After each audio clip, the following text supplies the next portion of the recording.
This meeting to order. For the record, my name is Huang Tran, Chair of FedRAC Committee. On my right is Councilmember Paul McDaniel, a member of the committee. On my left is Councilmember Jack Dovey, another member of the committee. And I will let the rest of the council introduce themselves because I hate to mispronounce their name.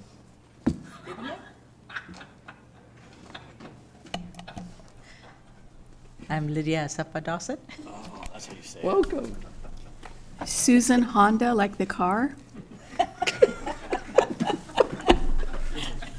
We got one more.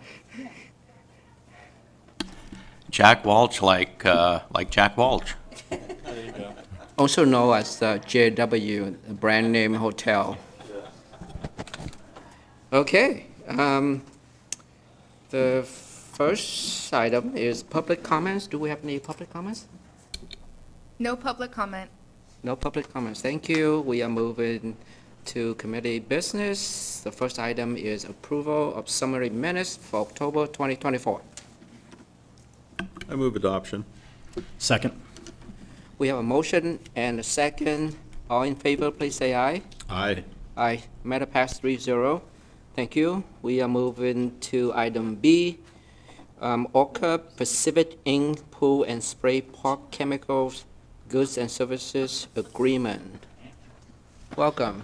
Good evening, Chair Tran and committee members. I have one of the most riveting policy questions for you tonight is should the City Council enter into a contract with Orca Pacific Inc. For pool and spray park chemicals and services for the community center and town square park. And earlier this year, we conducted a request for proposal for chemical use and services for the spray park and the community center. And bringing this for you tonight is a contract for $300,000 over 3 years for us to be able to purchase any of those goods and supplies or services needed for the spray park and community center to keep them operating. All right, that was short. Yeah, Any question? I have just a couple. Go ahead. Quick questions. I noticed you guys put out a proposal. What was the price that we were paying when we were using King County before we went out for bid on this? The same it's Same price. same exact thing we were doing before. It's just with Orca Pacific through Gotcha. that. And is there like no one, I saw there's only one bid, so is there no one else who competes in that area? There is one provider who provides just chlorine services, and that's it. And then they're the only ones that do the services and the other chemicals. I don't know. Okay, thank you. Yeah. I guess we have no choice. Lydia, go ahead. Yeah, so the certificate of insurance is blank? It So- is, they provide that to us at the first of every year when they renew it. And so Okay. we have one on file currently. And what's that amount? Do you know? That I couldn't tell you. I'd have to find that out. All right, thank you. It's usually 2 million per occurrence. See no other questions? May I have a motion, please? I moved to forward the proposed goods and services agreement with Orca Pacific Incorporated to the December 3rd, 2024 City Council consent agenda for approval. Second. We have motion and second. All in favor, please say aye. Aye. Aye. Matter pass 3-0. Thank you. Thank you. We now moving on to item C, interlocal agreement to share peer services with Des Moines Municipal Court. Judge David Lawson, Your Honor, welcome. Hi, thank you for having me. This is just a continuation of what we've had with Des Moines, I think this is our 4th year. It's a little bit different. Administrative Office of the Courts kind of was concerned about the fact that peer services weren't devoted to therapeutic courts entirely. And so Des Moines decided they were going to reduce the number of hours they had for peer services, and which allowed us to increase the number of hours we have for peer services. Because what we do is we just focused all our peers on trying to get people into our community court, which satisfies the state grant. The irony is we were kind of getting in trouble because we were helping too many people. But I think we stuck to our guns and basically reorganized in a way that allowed us to to actually increase the amount of hours of peer services we have in Federal Way because of the situation. So Des Moines has less hours that they're utilizing now than we, in the last 3 years before. So I'm glad to answer any questions, but again, this is just solidifying something we've had for the last 3 years. Thank you, sir. Paul? Yeah, my question is do we use the exact same person, or is it just the same service, Peer Kent? What happened is Des Moines, we had a peer that we now use in our court. So they have that peer about 8 hours a month, I think now, versus 24 hours a week. So and we have that peer the rest of the time. This year, we also got an additional funding that you've already approved for a community court coordinator, and that peer operates as our community court coordinator too. So between the 0.6 they had with the previous grant for peer services, then the 0.4 we got for a community court coordinator, that person's now full-time. Okay. And then it looks like it comes to an end, is it the end of next year, or is it a year after? June 30th, and then, but subject to the legislature this year renewing those grants and renewing that funding. And we don't have any reason to believe they'll not renew it. But I think Councilmember Dovey raised when we first brought this forward, should we have some kind of contingency in the event the state decides it's going to back out? And I think we should probably keep our pens or our ability to adapt open, because that's right in the middle of our budget period. June 30th is when it would end. Gotcha. And does it work pretty well, having the one person going back and forth with the two cities? Well, actually, there's two. We have a full-time, we already have a full-time peer here. And then that adds another almost full-time peer because of the issues with the Administrative Office of the Courts. And because Des Moines decided to capitulate and we decided to push back a little bit, we benefited from the increased hours. And so it's worked out. Let me give you a story about why peer services is so important. I had a guy in my community court, and he was 3 days away from inpatient treatment. He was clean and sober from meth and fentanyl. And in 5 years ago, it would have been a different result. But you could tell when he was in court that he was, kind of hurting, that he needed a fix. And like I said, he was 3 days away from inpatient treatment, being able to help him. And because we had the peer, we could bring the peer in. The peer then walked figuratively with that person, helped them get through the crisis into inpatient treatment. They successfully completed it. Where 5 years ago, that person would have relapsed and never shown up for inpatient. That's just one example of many where the peer services just help us help people be successful. Whereas otherwise, they're just out there in the wilderness. We sentence them to go do a bunch of stuff, expect them to be in compliance, and when they're not, we punish them. This way, we help them be very successful in their story after story like that. Gotcha. And this usually falls underneath the courts department or the Yeah, budget actually, purposes? the contract we have with Peer, just to be clear, is with Peer Kent is specifically they are not part of the court. Because that way they're not allowed to report to the court or anything. That way it can be an independent, trusted agent. So nobody's going to come to me and say, Judge, I'm using fentanyl all the time, or I got all these issues. They're going to go to a peer and talk about that. And when I spoke at the drug court conference a couple years ago, I started out my presentation, are you willing to live with the success you'll never know about? And that's where this works, is because a lot of the successes we'll see, we'll never know about because the peer is able to deal with that person in a way that's dignified and confidential and gets rid of some of the stigma. All right, thank you. Jack? Just two questions, kind of with that. How do you measure the success rate with it? Well, the number of people that are referred for peer services, and there's a whole matrix of things, that we report on every 3 months, every 3 months to Administrative Office of the Courts. The court administrator deals with all those metrics. Mm-hmm. I personally measure success on person not coming back. And the thing is, it's very difficult to track some of this stuff. But we've helped thousands of people with this program. And the thing about the system, the way it's set up now too, is that the way it's set up without this is everything has to go through a prosecutor or through a defense attorney, and we leave people out of in other words, there's people we don't serve very intentionally. And we wait till they're out of control and then we start serving them. Where this peer service is what it does is the first time somebody's in court and they engage with a peer, and we'll never see them again, hopefully. So, But, so is this kind of part of the community court?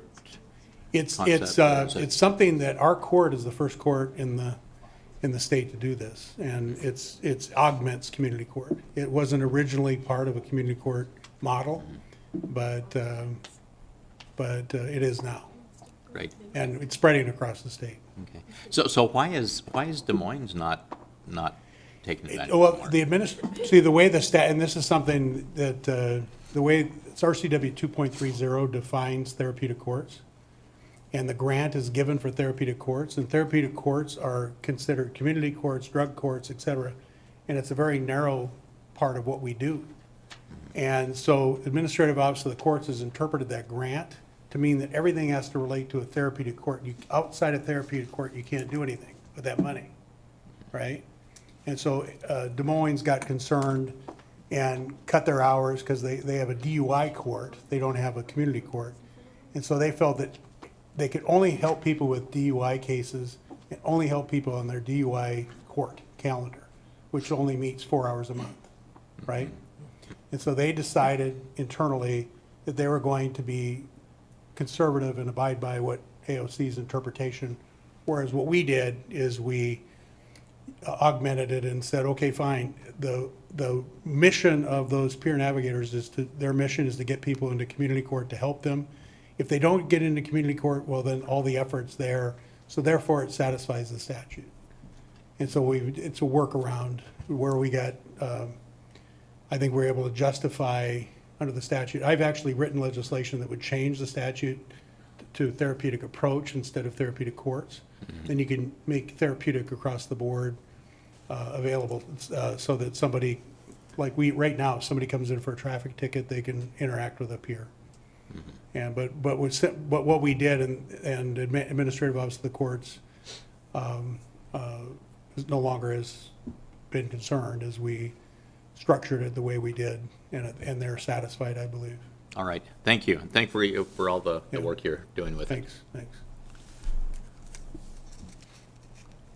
Motion? I move to forward the proposed interlocal agreement to the December 3rd, 2024 consent agenda for approval. Second. We have a motion and a second. All in favor, please say aye. Aye. Aye. This matter passed 3-0. Thank you, Your Honor. Thank you. Have a good night. Okay, we are moving to item D, Henworthy Garden Directional Boring. John? Good evening, Chair Tran, members of council. I am bringing you a boring topic tonight, literally, so sorry about that. My apologies. So the policy question for you this evening is, should the city council award a public works contract for directional boring to Landscape of Washington, LLC, in the amount of $40,746.45 for the purpose of installing cameras to increase security at the Panther Lake Trailhead and the Hanrui Garden, and authorize the mayor to execute the contract. With that, I'm happy to answer any questions. Thank you. Yeah, a couple questions. One, if I looked at the drawings, it looks like, are they going to go under the street and the sidewalk to connect? Yeah, basically, they're going under the driveway into the aquatic center, and that's why we chose to bore it rather than tear up their driveway. We can go under it and not disrupt them at all, and not have to stop traffic or any of those type of things. Does it cost a little bit more to do that? Because 40, I was like, I have no clue. It does cost a little bit more to do that, but cost is a little subjective when you're stopping traffic and all of those type of things, and disrupting county operations of the pool, of their pool, and having to work through the process of working with King County can be lengthy. It's government. And we want to get those cameras up there as quickly as possible. Real quick, now, do we have the cameras, not part of this bid, though, so is the cameras? Cameras have already been taken care of. We have the cameras. Okay. This is just to get the power and the fiber to run them. Awesome, thank you. You're welcome. Susan? Thank you.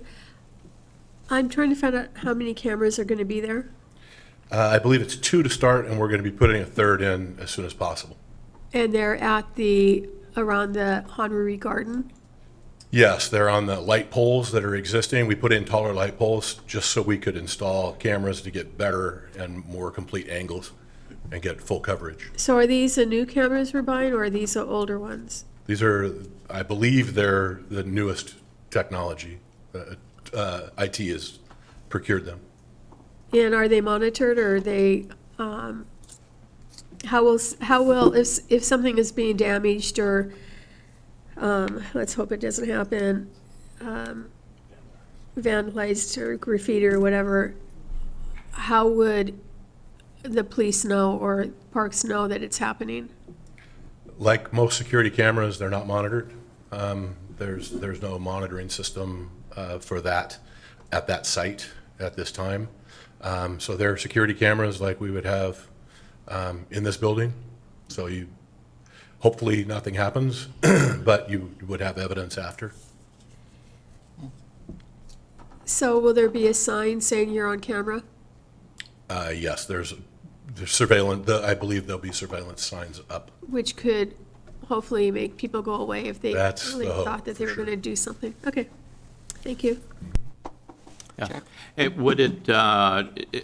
With this, it'll take a while to get them installed then, correct? Not very long. We can get them up there pretty quick. Once we get this directional boring and get the fiber underneath to the site, it'll go very quickly. But it'll take a little bit to get the directional boring and the fiber in and stuff. What Yeah, I'm we're going to thinking- start them as soon as we get permission from you. We're going to What I'm- execute this contract and get it going, because if you've been by there, the structure's up. Yeah. Well, what I'm wondering is, would it be a good idea or a possibility of putting some of the blue light cameras? We have one out there. Oh, We've it's had it there out there now. since before Oh, construction okay. started. All right, okay, sounds great. All right. See no more questions? I move to forward the proposed Public Works contract to December 3rd, 2024 consent agenda for approval. Second. We have a motion and a second. All in favor, please say aye. Aye. Aye. Matter pass 3-0. Thank you. Thank you, Council. Thank you, John. Okay, we are moving to item E, Animal Service Shelter Agreement. This thing is huge. Good evening, Council. I'm Michael Coffey. I'm the Day Shift Patrol Commander down with the Police Department. Subject today before you is the Animal Services Shelter Agreement. The policy question is, should the City of Federal Way Police Department enter into an agreement with the Community Animal Resource and Education Society, commonly known as CARES, for animal services? Some background information about our animal services. Since the inception in 2011, we have contracted with the Tacoma and Pierce County Humane Society for our shelter services. The current cost of that is about $81,000 a year. And in July of this year, they notified us that they were terminating our contract due to increased costs that they were seeing. And the new estimate for services through the Tacoma Pierce County Humane Society is about $200,000 a year increase over our $81,000 to come near $280,000 per year to continue shelter services there. So we have reached out and tried to find an additional alternative to maintaining the services with the Tacoma Humane Society. We have reached out to CARES Facility, who has presented an offer to contract shelter services and continue with the level of service that we've had through the Humane Society at a cost of $235,000, significantly under what the Tacoma Humane Society has proposed for their opportunity. So the question before you tonight would be whether to proceed forward into an agreement with the Burien CARES for sheltering services for our Animal Services Department. And I'm available for any questions. Thank you. Nah, go with that. I keep talking. So my question is, we go to Tacoma now, and we're going to go to Burien. Is that my? Correct, yes.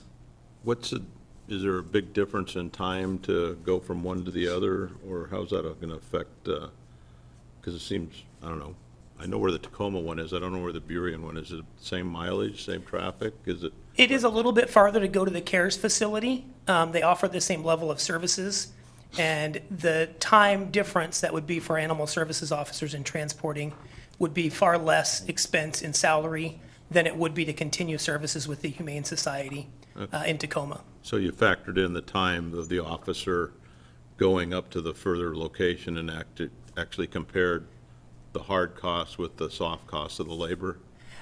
I haven't done a kind of a full-on exploring of that, but it's not a significant time difference. I want to say they said it's about 15 minutes more to get to Burien. And 30.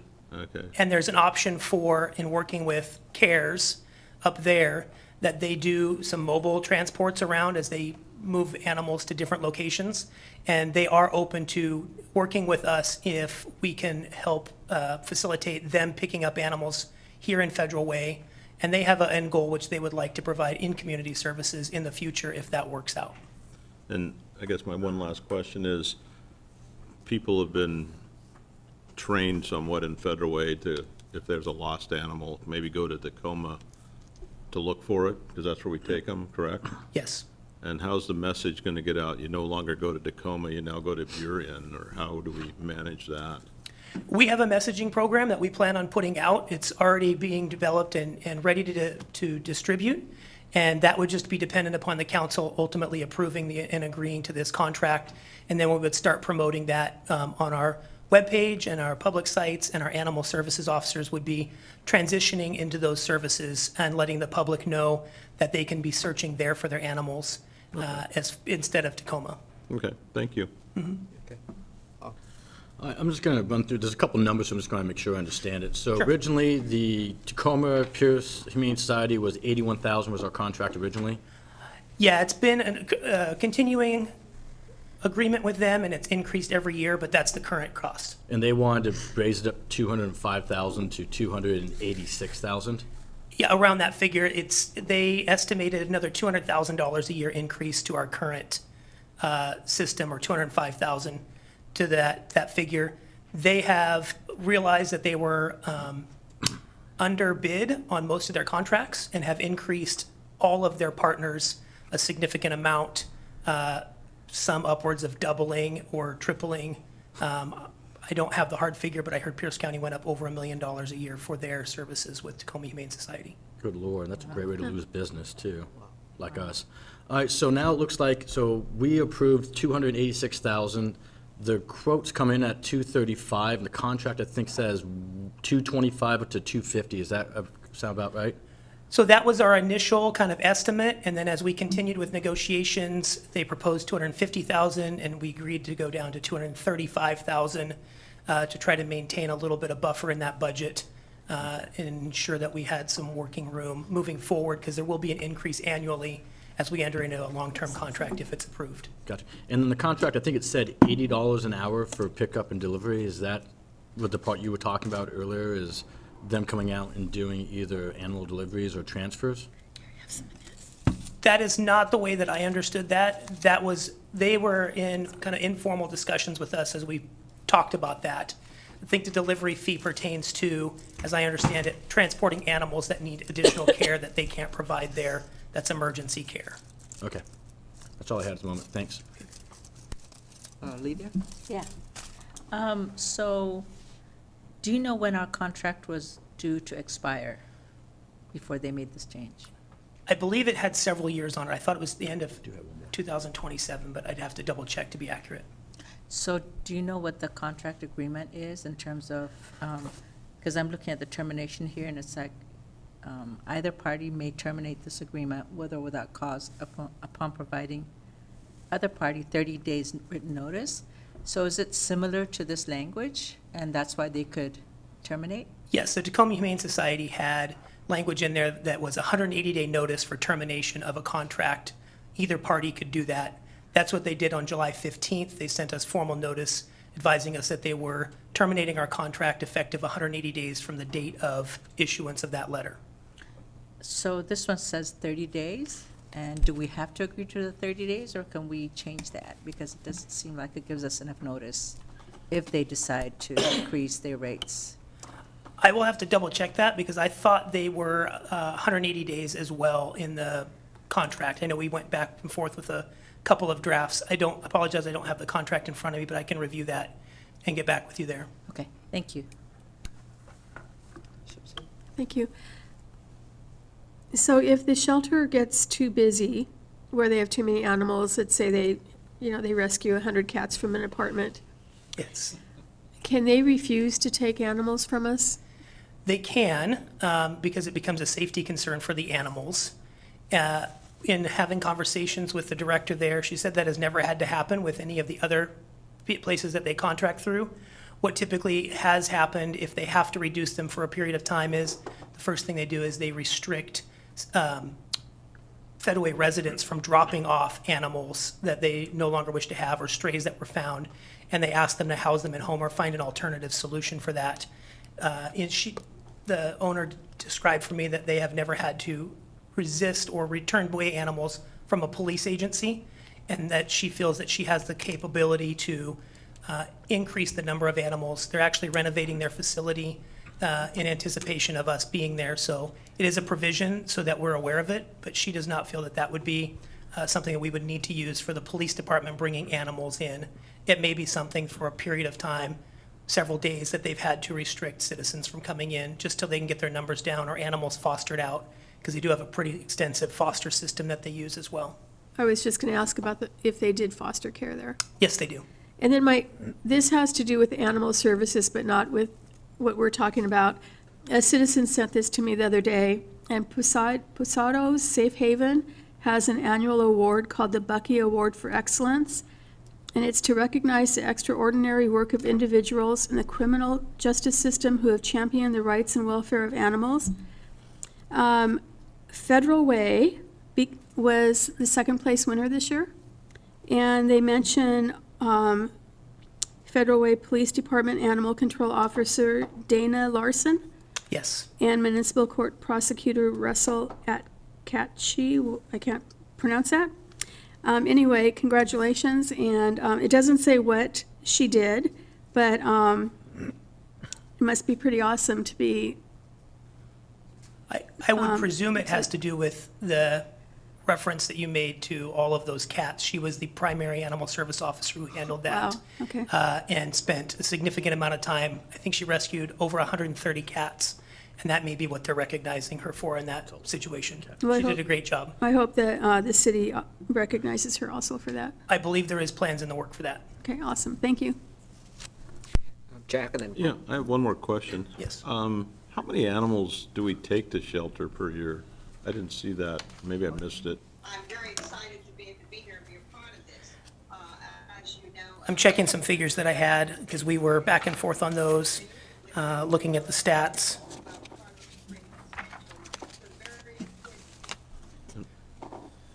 Technical difficulties, apparently. I apologize, I don't have that figure.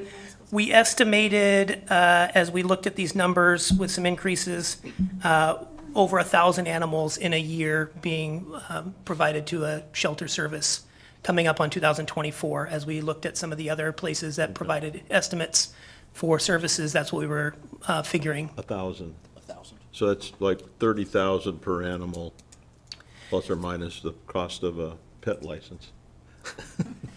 And I would have to Okay. check some of those numbers I mean, that's again. okay. I mean, it's close enough. It seems fairly expensive, yes, but I wasn't commenting it being expensive or inexpensive. I was just, we had a discussion about animal licensing the other day and raising the price, and now I've got a perspective of how many, and so. and I could get a more accurate figure if you would like me to Okay. do so. That'd be great. Thank you. My question was the same, so I'll look forward to that accuracy. Very good. All right, you ready? I'll get it. I do have one more question, I'm sorry. Sorry. Lydia, go So ahead. is this only for police, or if a civilian or any resident takes a stray animal to the shelter, are those also welcome? Yes, it would mirror what the Tacoma Humane Society does. So a citizen, if they come from Federal Way to drop off an animal, a stray or whatever, an animal that they're relinquishing custody of, to the facility, CARES would confirm that they are a resident with the city and then they would receive the animal as well. That is a part of how the intakes come in, is through citizens providing them animals, again, whether they're strays or animals that they're turning in. And so that is an option that we see, and that's why some of the animal numbers are higher than what our officers take in on personally.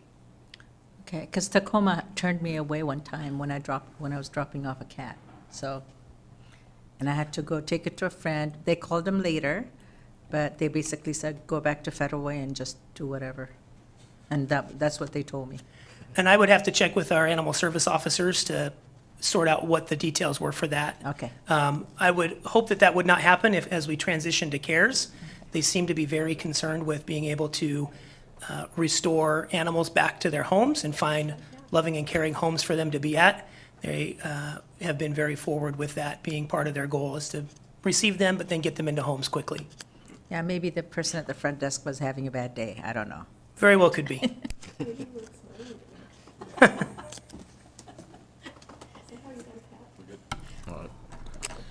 I move to forward the proposed amendment to the December 3rd, 2024 consent agenda for approval. Second. We have a motion and a second. All in favor, please say aye. Aye. Aye. This matter passed 3-0. Thank you, Commander. Thank you. Okay, now we are moving to item F, 2025 Exxon Agreement. Good evening, Council. My name is Kyle Buchanan. I'm also a commander down in the police department. I have a PowerPoint. Let me pull it up here for you.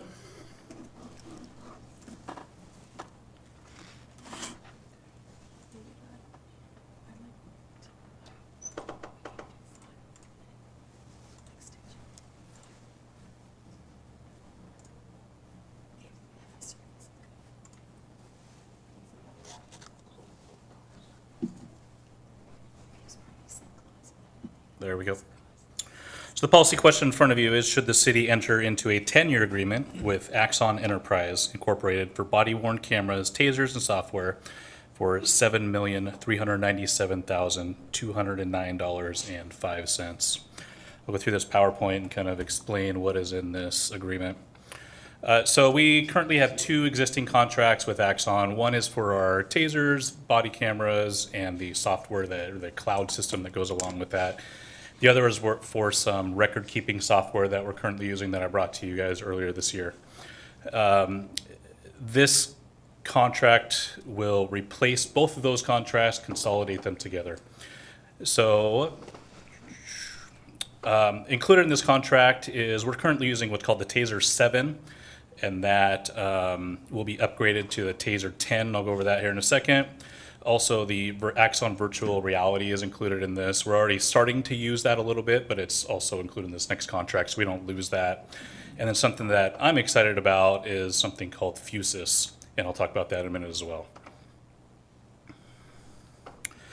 This just gives a checklist of what is included in this program, the current program versus the proposed program. And so you can see in the middle column there are a few more things that are included in this program.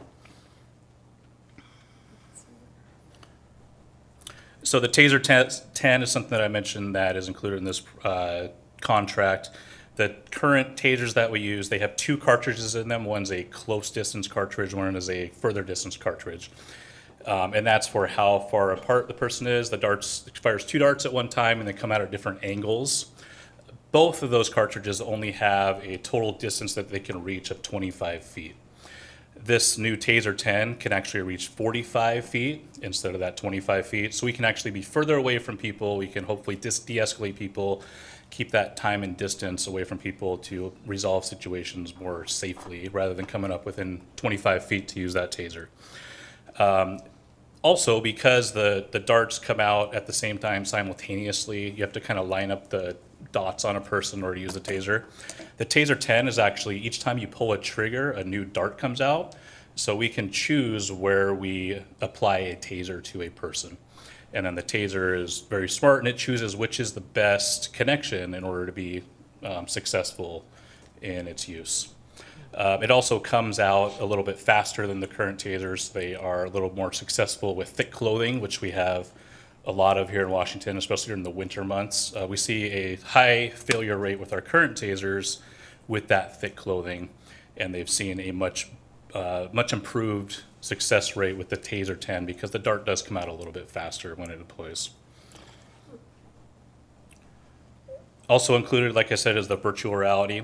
This is something that we've just started using in the test phases, and this allows us to get a bunch of repetitions for our officers in a safe environment, and allow them to practice deploying TASER in different sorts of scenarios. We hope to eventually let our Citizens Academy use it and things like that so that we can get some public engagement, some community engagement with the TASER program. It also allows us to practice de-escalation. That's one of the big things that we are always working on here at Federal Way. Allows us to tailor scenarios to what we're trying to train that day with this VR program. And then Fusus, as I said, is something I'm very excited for.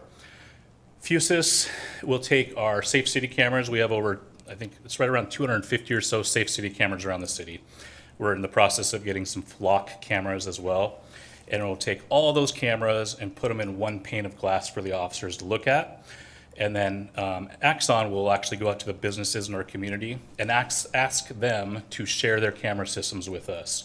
So what will happen is when we get dispatched to a call at a location, if that business has agreed to allow us to view their camera system, when the officer gets dispatched, on their screen in their computer, in their car, is gonna pop up the either 4 to 8, the officer gets to spend how many cameras, nearest cameras to that location, including interior cameras. So if we have a robbery at a gas station, on the officer's screen, they'll be able to pop up in real time with what's going on inside that business. We can get a suspect description right away. We can get a vehicle description right away. If we need to, we can do a quick reverse and find out what kind of vehicle they left in, so now we can start looking for that car. I can also, if I do get that car, I can then click on that car, and the camera system, the AI in the camera system will now find that car where it's at in our city, so that we can start sending officers that way to intercept that car, or where it left the city, where it came into the city, things like that. So we're hoping that employing this Fusus program will keep our community safer by getting those live looks into businesses. Here's a breakdown of the money associated with it, the yearly money. I think it's important to notice here on the next screen, and this has already been budgeted in the 25 and 26 budget. I think it's important to note that by doing a cost of waiting analysis. I think it's important to note on this screen that if we do a 5-year contract like we did last time, and then do another 5-year contract in 5 years, we're gonna be spending a minimum of about $1 million more than doing a 10-year contract. And yes, 10 years is a long time, especially in the technology field, but there is no close competitor to Axon. There's nobody even within sight of Axon. They're so far ahead of everybody. And they also, a lot of the companies like Fusus, these innovative companies, they are buying them and they employ them as part of their system, their ecosystem. And so I think by doing a 10-year contract instead of 2 5-year contracts, we're saving, like I said, at least $1 million based on inflation and rising costs and things like that. With that, I am open for any questions from you. Jack? Thank you for the presentation. I have some questions. I mean, I live in this technology world from the cellular standpoint, and I don't know I know enough about Axon to be dangerous. But I do know that places like Orlando, Las Vegas, the Los Angeles sheriffs are moving to some of the other technologies from Axon because it's like 2/3 cheaper. Now, I don't know much about tasers, that's a whole different world, but I know a little bit about body cameras. So when we were looking at this, did we look at GTAC or Motorola Solutions and see what they had to offer? I mean, I'm not trying to be the technologist here. I just know that it's just like the cellular world, which I grew up in. You know, at the very beginning, you had technology, it was very, very high, everybody wanted it, and then 5, 6 years later, it became a good technology and a price game. And I see that kind of happening on this camera side, and just wondering what we did to research that, or if we did. So 4 years ago, when we entered into this contract with Axon, we did do we invited some of those other companies in, we took a look at what they had to offer.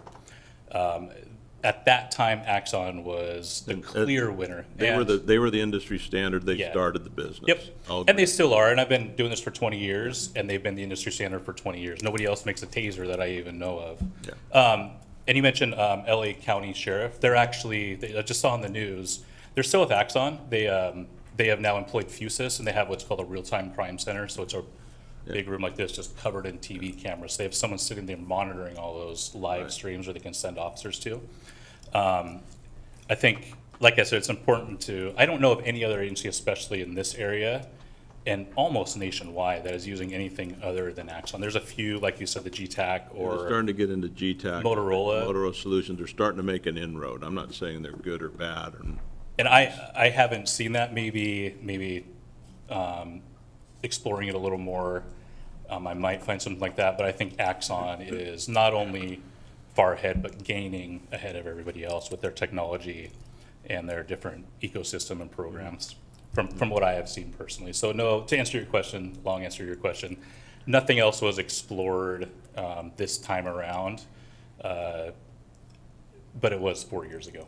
yeah. It just seems to me that 10 years in the technology world, maybe we save $1 million, but we may lose 5 million because somebody else came out with the next big widget. And so that's why I get it going 10 years. I question it, and don't take this personally, it's not at all, but is there more research we would do and maybe find something that costs us less? Now, tasers, I don't know anything about. I just know about the cameras and the Axon and that kind of world. So, I mean, is this a decision that has to be done tonight to meet a contract that Axon says expires in 3 weeks or something? Or is this, do we have time to at least ask one more question? It does not have to be done tonight. If we don't get it done tonight, though, we're going to pay significantly more because they're going to employ 2025 rates on us. Well, that's why I'm asking, because the answer to me then is, that's why it's here before us tonight. That is why it's here before you tonight, yes. Okay, Yep. thank you. And then Susan? Yeah, I'll start off, what is the 2025 rates compared to the 24 rates then? 2025, let me pull it up here.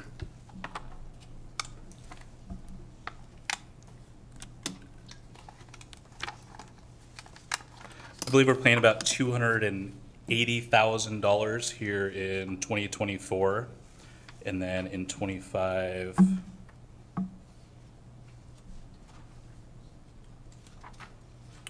It goes up to somewhere right around $750,000. $500,000 jump? I got 738, would that be close then? That sounds Taxes- right. Taxes Yes. included? Okay. Yes, that sounds about right. Yes, that is right. Okay. So one of my questions is going to be is, we're on contract right now, correct? I'm sorry, can you repeat that? Are we currently on contract with them? We are in contract with them through the end of 2025. Okay, through the end of 2025? Correct. But there's a price increase for 25 with our contract then? There is, because it's spread out over 10 years. And they actually, as part of the contract, they actually credited us that $280,000 to the contract, so it brought it down a little bit. But they spread out the payment across all 10 years. Because when it came to budget, I do remember that they said that the Axon cost was going up. My question is if we signed a 10-year contract, we had a previous 5-year contract, but the lock-in cost for the price of the 5-year contract still went up. What's to stop the 10-year contract from having the same thing happen in a year or two? They come back and say, hey, you know what? That was great, but like we did beforehand, there's new pieces that you guys have added that now the cost goes up. Yeah, so we approached them about this contract. They didn't approach us. Those prices were going to stay in effect through the end of the contract. And these prices also stay in effect for 10 years. So we're going to have 2024 prices for 10 years. And that's where we're saving that estimated $1 million. Over 10 years? If we were to do a 5-year contract and then another 5-year contract, the increase is going to be about $1 million more in that second 5-year contract that we do. So at 200,000? More than we're paying now. Gotcha. Yeah. So that rate, that 2024 rate is set in place for 10 years. That doesn't change at all unless we go to them and want some other service that isn't included in this contract. Now, the tasers, do we own the tasers or are they leased? They're on a program where they send us the tasers. We own them, but when there's an upgrade that comes out, so like when the Taser 10 comes out, it's actually on a 5-year rotation. Every 5 years, they send us a new taser, the newest taser that comes out, and then also the newest body cam that comes out. So we got new body cameras actually next year, or last year we got them a year early, or actually it's early this year, I'm sorry. Their newest body camera that just came out, so they did it on a 4-year cycle. But when that happens, we send the old ones back to them, and then they send us new ones. And there's no cost for the new stuff? It's built into the actual contract? It's built into the contract. There's no additional cost to it. It's the upgrades are all included in the contract. All right, and then my last one for right now is going to be on the camera system. So, what was it called again? It's called Fusus. Fusus? Yes. Okay.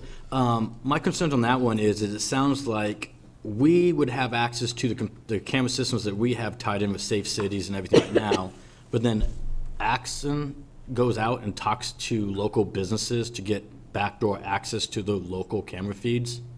Is that correct? Yeah, so Fusus has a team. They're owned by Axon, but Yeah. Fusus is an individual entity within them. Gotcha. And they send people out into the community, and they say, hey, here's this program. They explain the program to them. They say, if you're willing to allow access for the police, when you get a call here, police will have access to your cameras. They can limit that access at any time. They can say no. Yeah. They can do anything like that. They also provide them with like a panic button on their phone. So if something like a robbery does happen, before they even call 911, they can hit that button and the cameras start popping up on our screen so that we know that something's going on there. I don't know if they do this in Federal Way or if Federal Way is even open to it, but they go into like schools and malls and things like that. And same thing, where if there's an incident at a school that needs a police response, before they even call 911, they hit that panic button on their phone, and it immediately alerts us to an incident there. Everything that that we have access to is limited by the business, so they would have to give us permission to get in. We can't just go in there randomly and look at things. We would have to go ask them for permission unless we're dispatched to a call there, and then it pops up on our screen automatically if we get a 911 call there. So technically, the back door does allow us to have access without their permission if we get a call to the residence or to that location? Yeah, and it's not private residences, it's a business. business, yes. Okay. I think that answered most of my questions. I prefer the 5-year over a 10-year. I understand the $1 million, but it's $200,000 a year, and I think there's gonna be a lot more. There might be a monopoly today, but I don't think there will be tomorrow. So, I thank you though. Thank you. Thanks for being here. So I also am concerned about the 5-year and the 10-year. Technology changes every day, and who knows what's going to happen even in 6 months. I mean, look at technology. It just is rapidly changing. So I am a little concerned that some other better technology will come along and we might not be able to access it unless we break this contract, which could cost us money in the future. Also, I certainly anticipate that we will be adding police to our force over the next 10 years. Hopefully every year we add police to our force. Does this contract cover the addition of more police officers? It does, and I forgot to mention that, I'm sorry. So this contract includes 7 more body cameras. So that's a big chunk of the money that's going into this. We currently our contract right now allows 143 cameras. With what the council just authorized us to go to 154. We added 7 more cameras to this contract to take us up to 150. And that leaves us another 4 that we may have to fill in the future when we get fully staffed. But we can also pull some cameras from some other people that are on light duty or something like that and give them to officers while we work that out in the future. We'd have to go back and ask them for more cameras if that takes place. But I don't anticipate we're going to have an issue because of people on leave or, like I said, they're hurt, they're on light duty, or some of the command staff that works an office job like me. I don't necessarily need a body camera when I'm sitting in an office. I can lend it to an officer working. So this contract takes us, again, from 143 cameras to the 150 cameras. We're almost out of cameras right now. We're running very short because we're reaching that 143 mark. And so that's included in this. Does the camera go home with the officer at night or when their shift is over?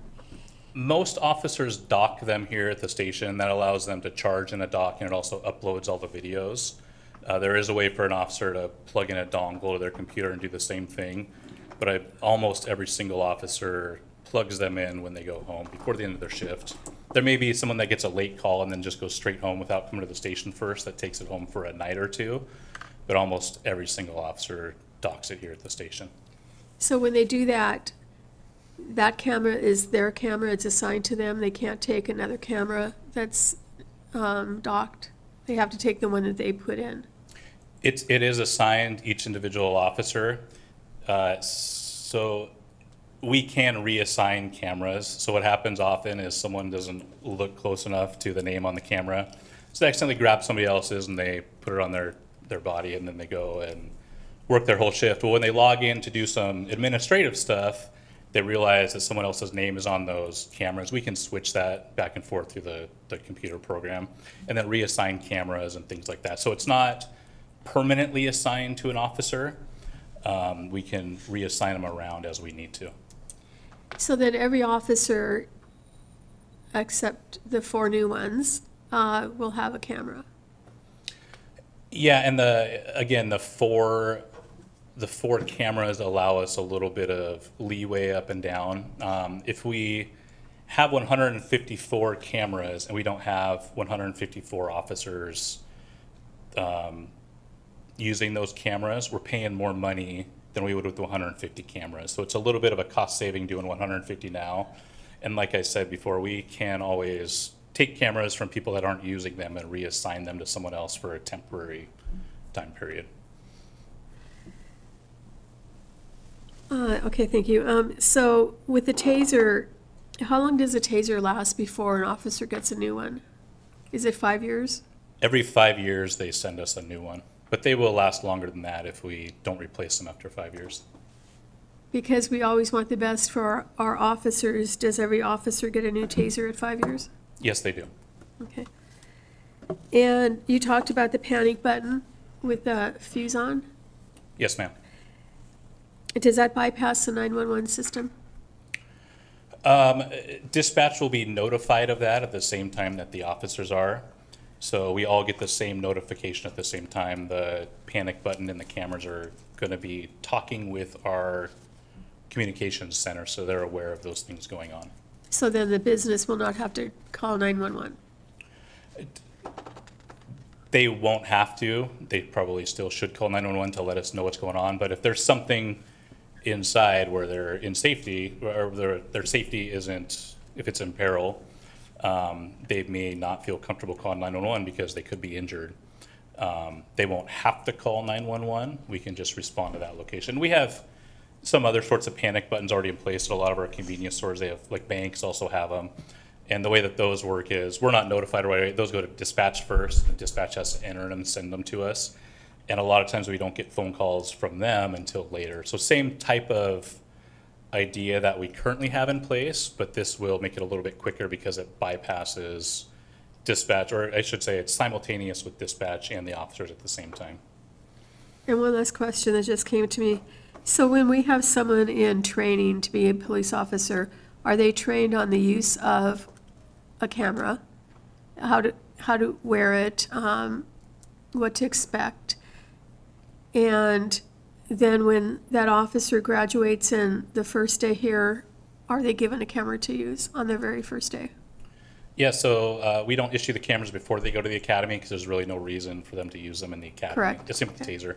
But when they get back from the academy, we have a 2-week training period before they actually start their field training, and that's doing some defensive tactics training and some administrative computer type training stuff. And one of those classes, it's a full day class, is on taser and on body camera.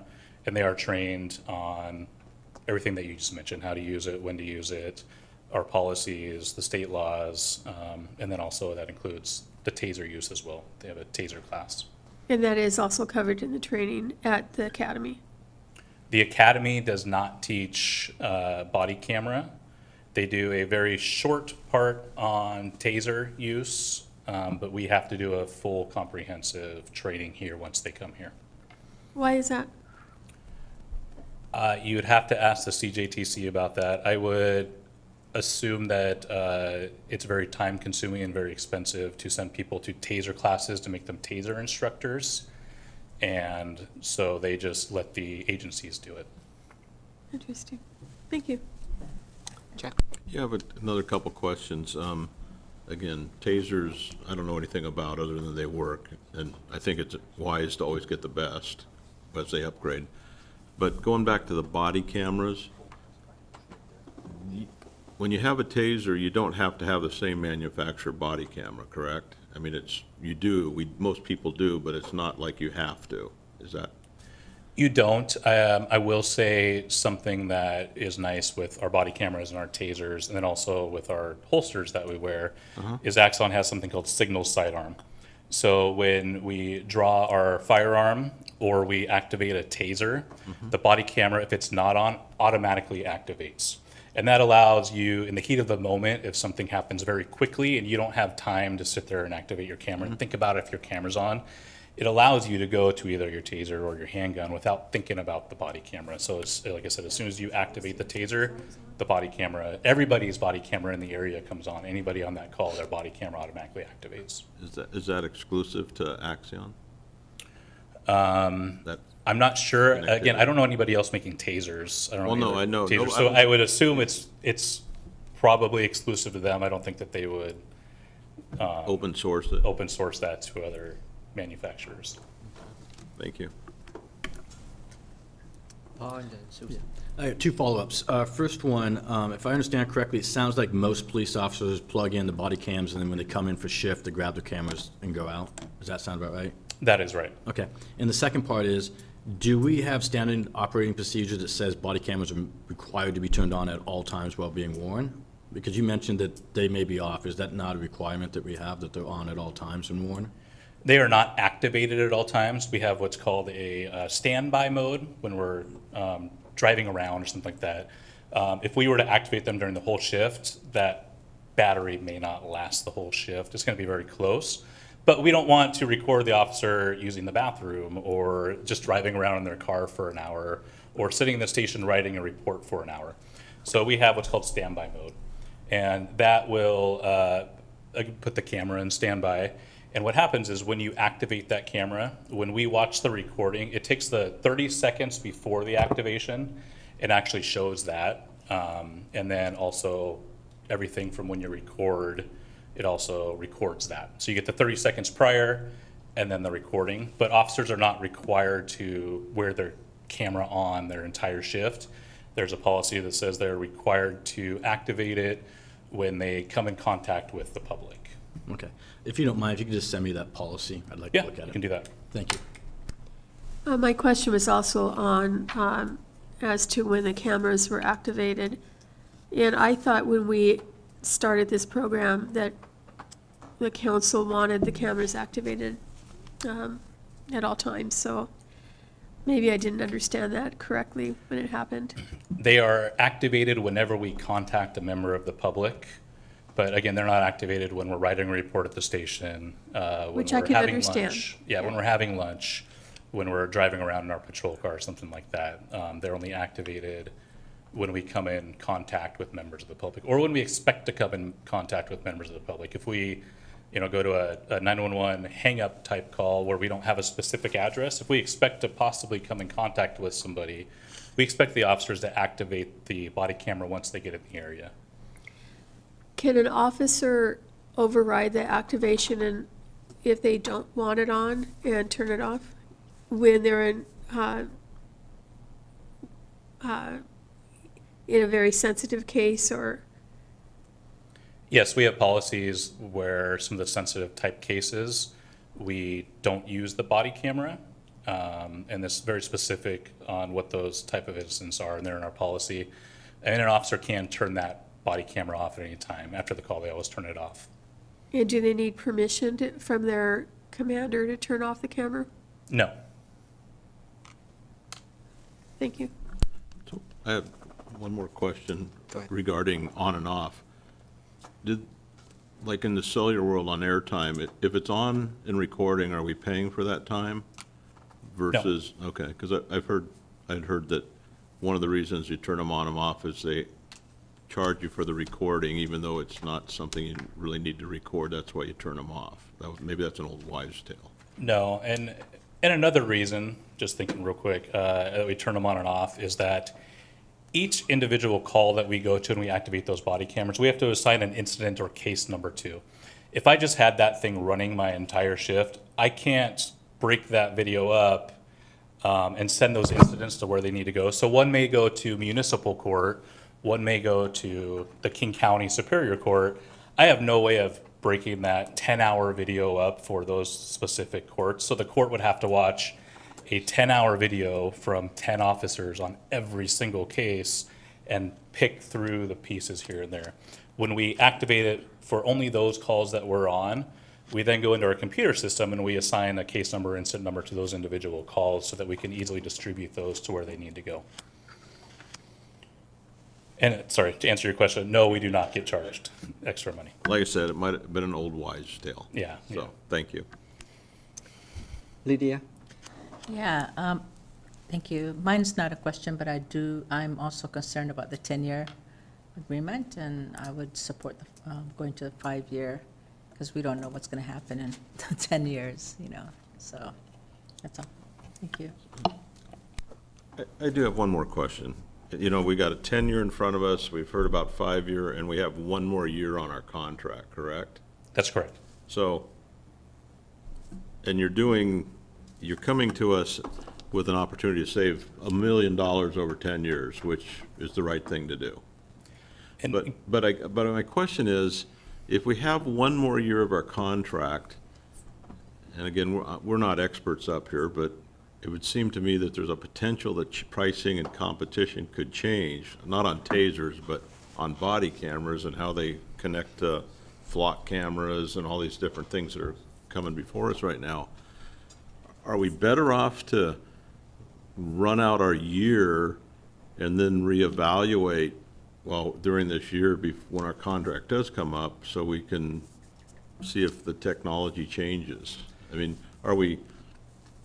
to save $1 million over 10 years was just $200,000, which is a big number, but in the scale of our budget, it's a rounding error sometimes. Are we better off, I get the safety play, and 5 years, or are we better to go 1 year and see what we can negotiate down or what happens?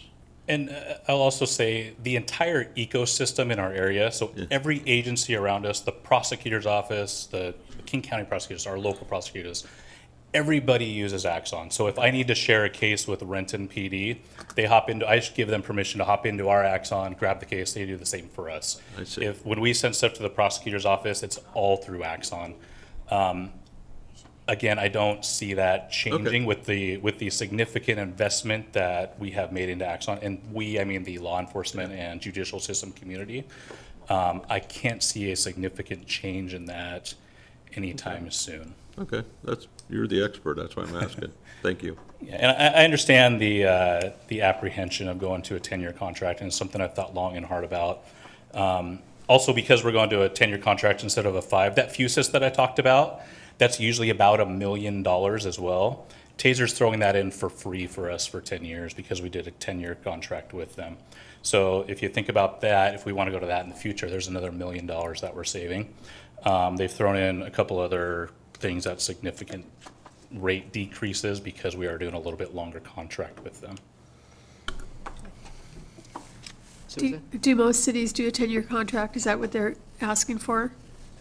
Most are going to 10-year contracts with their new contracts. They are not? They are They are. going to 10-year contracts, yeah. I know he said that my rep that I just spoke with the other day said that Spokane County just went to a 10-year contract. Bellevue did a 10-year contract. There was someone else here locally, and I can't remember off the top of my head. But he said most agencies are doing a 10-year contract. And if it's not a 10-year, it's a 5-year? Yeah, next year we'll ask for a 5-year contract with them. We'll let this contract run out, and then we'll ask for a 5-year contract next year. Thank you. Well, it's looked like we kind of divided between the 5-year contract and the 10 years contract. Personally, I think I am in favor of going with the 10 years. The reason is, first of all, it's a $1 million saving if we go with the 10 years. Second, I understand that technology changes, and we don't know what's going to happen in the next 10 years in terms of new products and new company. But historically, according to the commander, this company has been in business for so long, and they almost exclusive with most of police department throughout the country. And the fact that they provide our officer with the most upgrade equipments every 5 years. So those are the reasons why I think I am still in favor of going with the 10 years. Can I ask a question? What's the buyout of the contract if you change your mind? I'd have to look through it. I don't recall off the top of my head. I mean, if it's 200,000 or $1 million, I mean, whatever the number is, if you can always buy out, I mean, maybe that's a way to look at it, but I just know in this world of 5G and all the stuff that's going on, that this stuff's running around on, or 4G out in the cloud, it's definitely going to be different in 2 years. 100%. I still like the 5, and even if we make the motion, I would prefer to take it to council business and the consent, since I think it's going to get yanked anyways.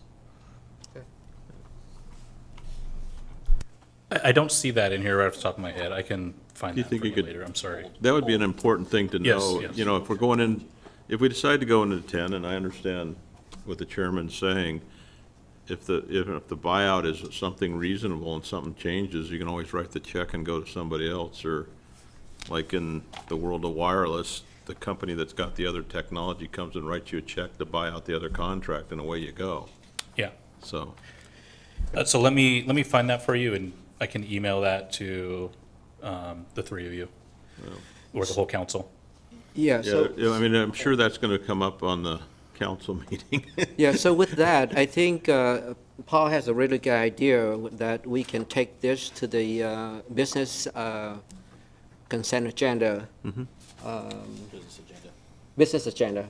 Yeah. So that will give the commander a little bit more time to do research and then report back to us, and then we have another chance to we can- discuss. I'm willing to move it forward if it goes that well. What's that? I'm willing to move it forward if it goes that Yeah, well. and then we get a few more questions answered at that meeting, and then we're going to vote it up or down, which, I mean, Sure. it sounds like it's a 5-year or a 10-year. We just Yeah. need a little bit more information.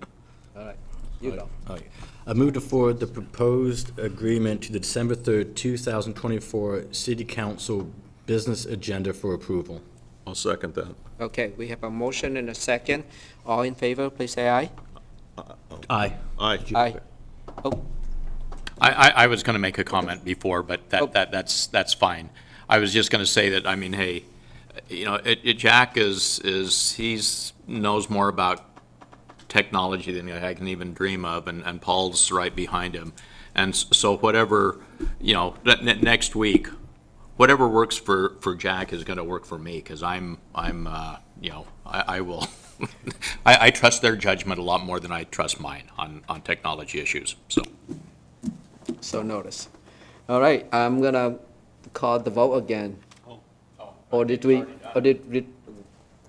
We had a motion. Did we have a vote? Yeah, so we voted. I thought we did too. Yeah. okay, You get buyouts and free pass. okay, thank you. You have a next I have the item next too. one as well. Lucky you. This is for the interlocal agreement for the housing of inmates at the Issaquah City Jail. Policy question before you is, should the city of Federal Way come into an interlocal agreement with the city of Issaquah for jail services? We currently use Issaquah Jail. They offer the best rate for us to house misdemeanor suspects. This contract, the projected annual cost to utilize the jail for 10 guaranteed beds would be about $465,000 over the term of the contract. And I'll open up the floor for questions. I got easier questions on this one. Okay. The first one is the booking fee said 0. Is that how, I thought most of them charged a booking fee, so this one does not charge a booking fee? Yeah, most of them do, and if you are not Federal Way PD, they charge $20, but they are charging us 0. Do you know what SCORE charges for the booking fee? I know they have multiple fees. I don't remember off the top of my head, but it's significantly more than $20. What, the 0? Gotcha. Yeah. And then the other one was, this looked like the beds were 125 per night, or per day, excuse me. Do you know what the average would be on the other jails? SCORE is, I want to say it's the high 200s per night. Kent is, I think it's just a little bit higher than Issaquah. And those are the main local jails that we use for housing misdemeanor suspects or booking misdemeanor suspects. Gotcha. And my last question is going to be, what's the drive time for Issaquah? Like how much out of the way is it for? It really depends on the time of day. A lot of the people at Issaquah, we don't do a lot of actual booking into Issaquah, but we hold a lot of people at Issaquah. So our court transport officers go out there quite a bit. In the middle of the night, it's about 25, 30 minutes. Okay. During rush hour, it can be, close to an hour. It really just depends on what time of day. How lucky you get. All right, thank you. Appreciate it. You're welcome. Susan? Thank you. So under removal and release from the jail, I know when we were at SCORE, we had an agreement that we wouldn't release inmates at SCORE, that they came back to Federal Way. So here it says that Federal Way inmates for whom bail is posted or who otherwise have a right to be released may sign a waiver electing to be released to a family member or a friend with confirmed transportation or be released via private taxi rather than being released to Federal Way during the scheduled transport. Does that happen often? And are they required to leave Issaquah and come back to Federal Way or wherever they might live? No, if they bail out, they can go wherever they want. And it does happen often where they bail out and call a family friend or a family member to come pick them up. But once they bail out and they get picked up by whoever picks them up, they're welcome to go anywhere they want. They don't have to leave Issaquah. They don't have to come to Federal Way. They're probably going to come back to Federal Way if they live in Federal Way, if they're a Federal Way resident, but they can go wherever they want once they're released. So then why did we have that agreement with SCORE? So that pertains to people that are not on bail, but they're being released from custody. So they've served their time or the judge has released them from physical custody and they're allowed to go out in the community. SCORE, if they don't have a ride, SCORE, instead of releasing them at their jail there in Des Moines, they bring them back to Federal Way to release them. Issaquah, that's only pertaining to bail, I believe. Okay. I believe it's different with SCORE, where it's more of a release from custody and not a bail release. So on weekends, do we have the transportation or is that just Monday through Friday? We always have transportation because we always have officers working, and we have true. officers that do drive out there. But we don't have our court transport officers working during the weekend, but officers do go out to Issaquah and make transports back and forth. So if someone had bail posted and they could leave and they don't have a family member or taxi to pick them up, we would go up and get them? Yes. Okay, thank you. No more questions? I move to forward the proposed interlocal agreement to the December 3rd, 2024 consent agenda for approval. Second. We have motion and second. All in favor, please say aye. Aye. Aye.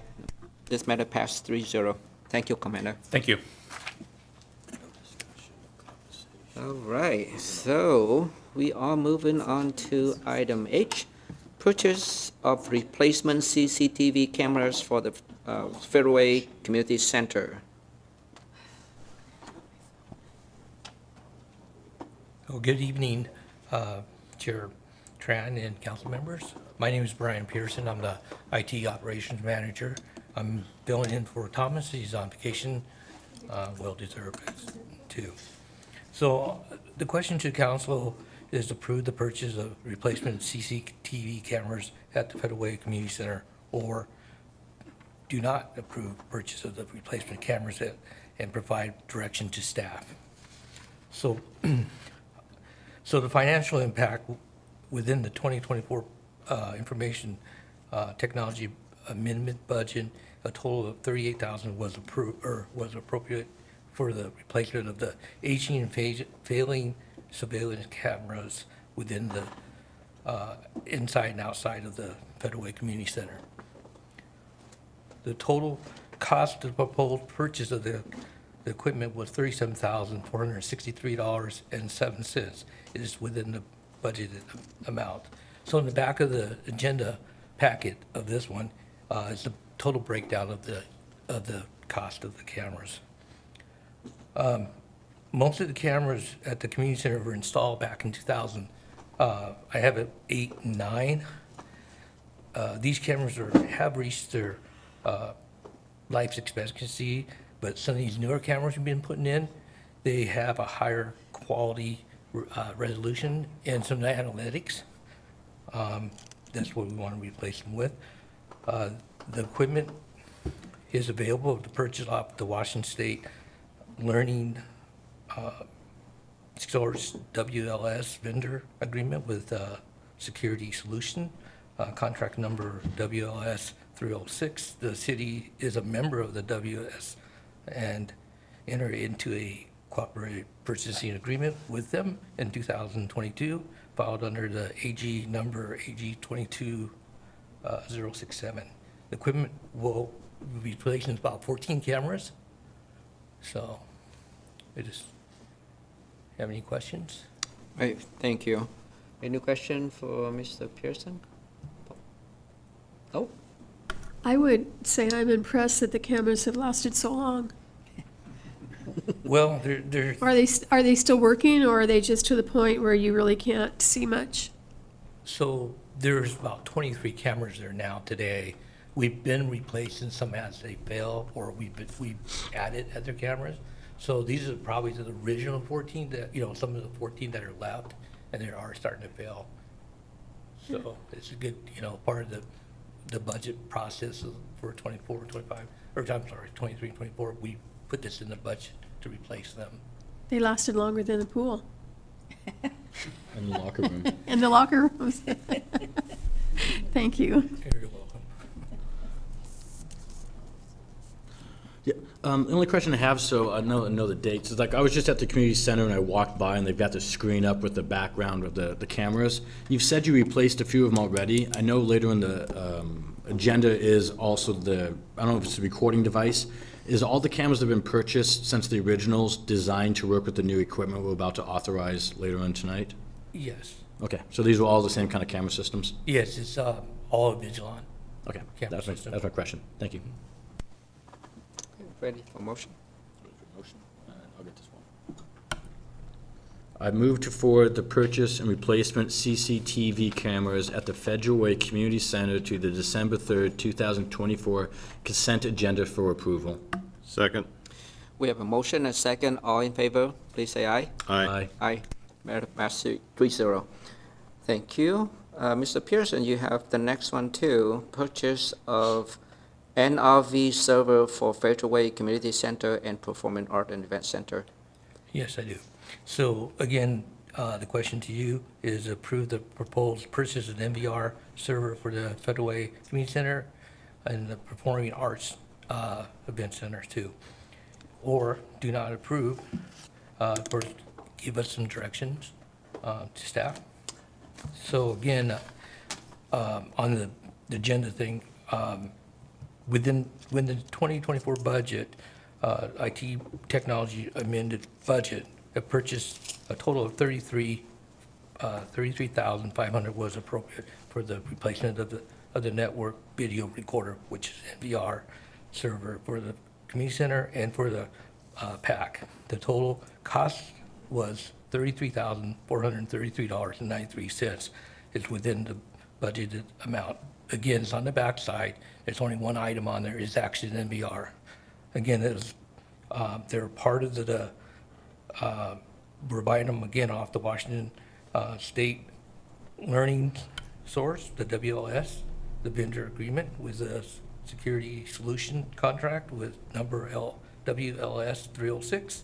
The city is a member of that WLS and entered into the cooperative purchasing agreement with them in 2022 with AG number of 22-067.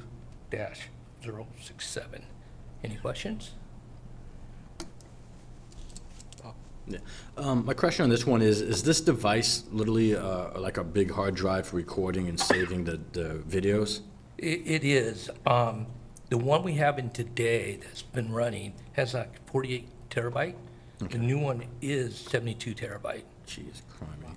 So, so with the newer analytics and the higher resolution, we need to replace it with something like that. Gotcha. And then do we have access to those feeds from the city hall, or is it you have to be on site to get access to this feed?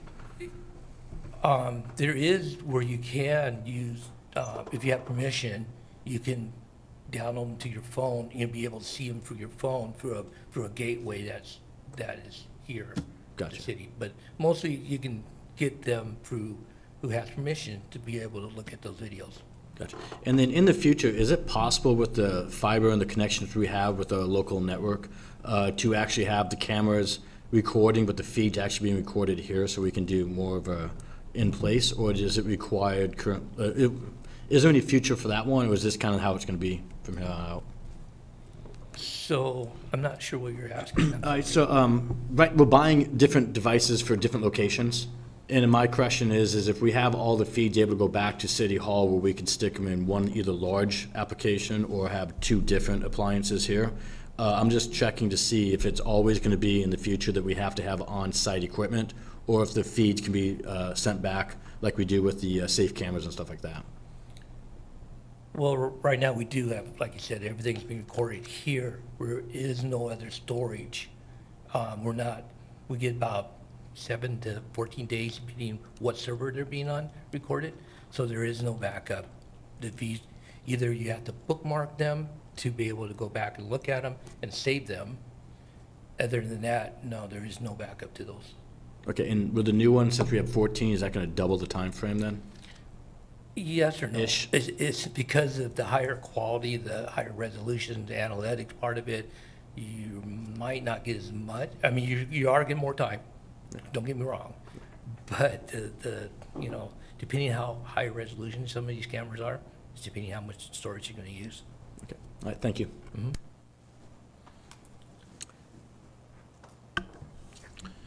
I move to forward the proposed purchase of the NVR server for the Federal Way Community Center and Performing Arts Event Center to the December 3rd, 2024 consent agenda. Second. We have a motion and a second. All in favor, please say aye. Aye. Aye. This matter passes 3-0. We are moving on to item J, replacement CCTV cameras for the Performing Art and Event Center. Okay, just to be aware, they put the items kind of backwards a little bit, but, so J is really, again, are replacing. Should have done the other one? I'm sorry. Okay. I'm looking at legal. Sorry, what's going on, Brian? Maybe So I was I- spinning too far. I missed the. I think we did take them in the right order off the agenda. It looks like to me, I think it might be that Brian says is saying that this one should have been on the agenda earlier than it is. So Yeah. no fault of you guys. No, I'm sorry, I mislead. I'm just saying that I should have had NVR after the cameras, just FYI. But we're back to cameras. Yeah, we're back to cameras. So J, we'll go back to J, sorry.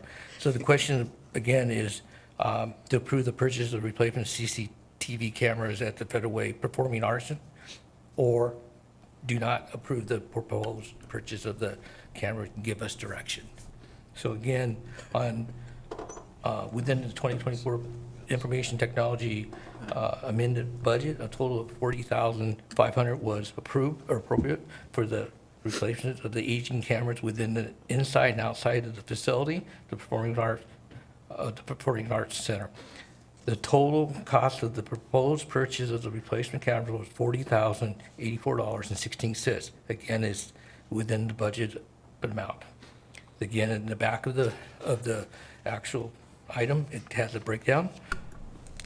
Most of these cameras at the Performing Arts facility were put in between 16 and 17, and these cameras have reached their life expectancy as well. The new cameras have a higher resolution and also feature some analytics. The equipment is available for purchase from the Washington Learning Source, WLS vendor, agreement with the Security Solutions on contract number WLS 306. The city is a member of the WLS and entered into a cooperative purchasing agreement with them on the 2022, filed under the AG 22067. There's about 18 cameras being replaced there. There's 34 cameras there today. Right, thank you. Susan? These cameras are used for safety? Yes, it's mainly, again, nobody monitors them, but if there's a call, somebody can, downstairs in the police department be able to bring them up on the screens downstairs. Are they inside and outside the PAC? Mm-hmm.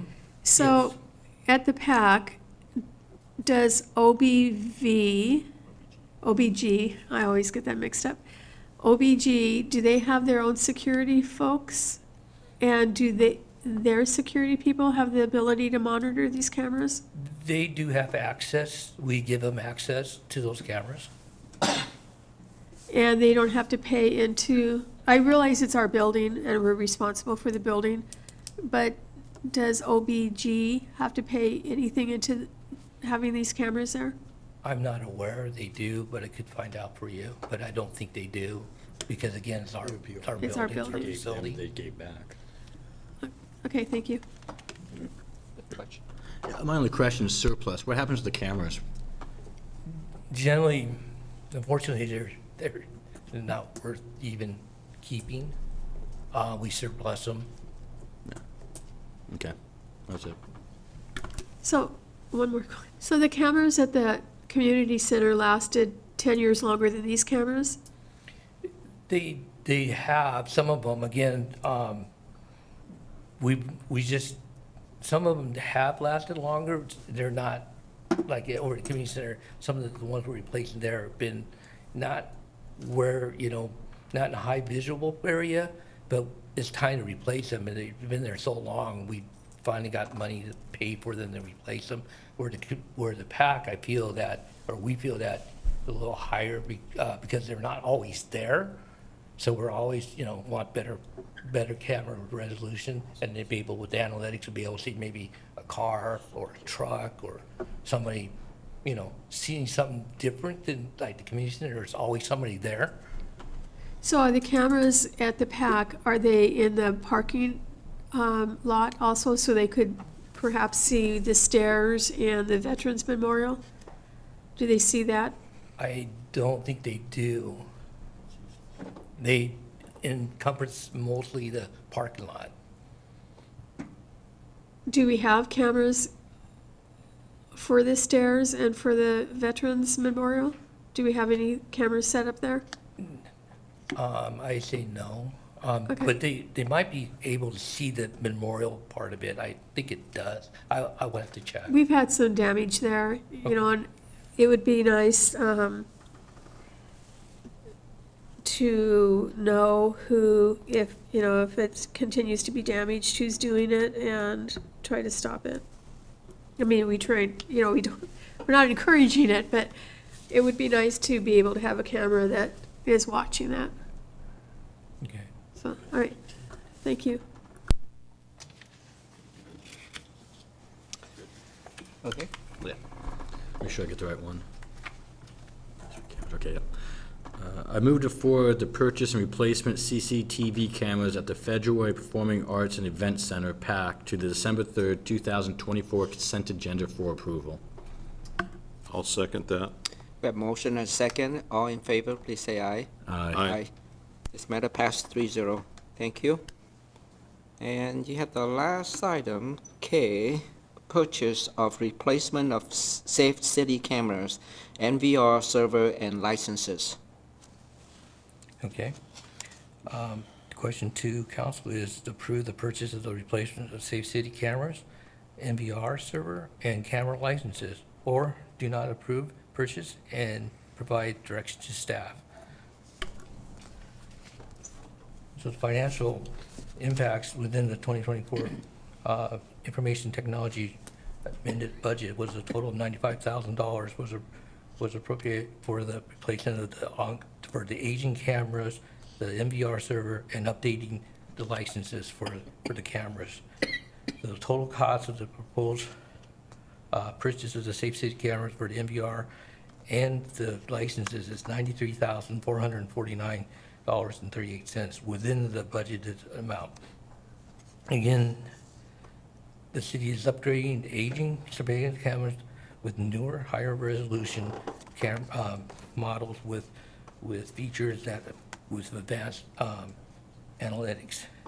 Part of the purchase is to replace another NVR server that we need to replace to increase the storage to accommodate the higher resolution and retain and with newer analytics capabilities. Within the newer camera and NVR server, the city will be able to purchase additional licenses to upgrade the rest of the cameras to the newer software so they can deal with the analytics.